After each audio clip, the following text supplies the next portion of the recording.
πρέπει να πούμε πόσο σημαντικό είναι το να μην είμαστε αδιάφοροι στα της πίστεώς μας. Ιδίως όταν βλέπουμε κάποιον να βλασφημεί τον Χριστό μας, την πίστη μας, το Θεό μας, την Παναγία μας, τους Αγίους μας. Τότε θα πρέπει να ενεργοποιηθούμε. Διότι αν δεν μιλήσουμε, αν αδιαφορήσουμε, σημαίνει ότι συμμετέχουμε κι εμείς στη βλασφημία αυτή εδώ.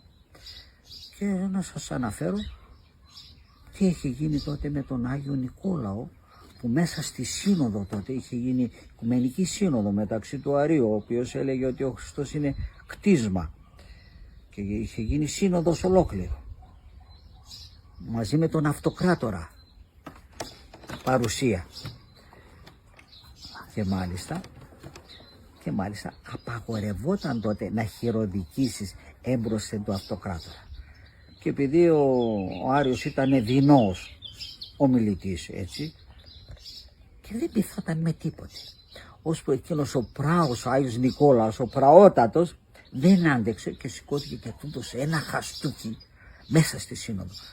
Που υπήρχε τότε νόμος, όποιος χειροδικήσει μπροστά στον Αυτοκράτορα έπρεπε να του κόψει το χέρι. Αλλά είπαν εκεί οι αρχιερείς και η σύνοδος εκεί να τον κλείσουμε φυλακή και μετά τη σύνοδο να του κόψουμε το χέρι. Και το κλείσανε, του βγάλανε το ομοφόρι, το ξεντήσανε εκεί, τον αφήσανε με το ρασάκι του. Και το βράδυ παρουσιάστηκε η Παναγία και ο Κύριος μας στη φυλακή μέσα. Νικόλαε, πώς και έτσι εδώ? Για την αγάπη σου, Κύριε.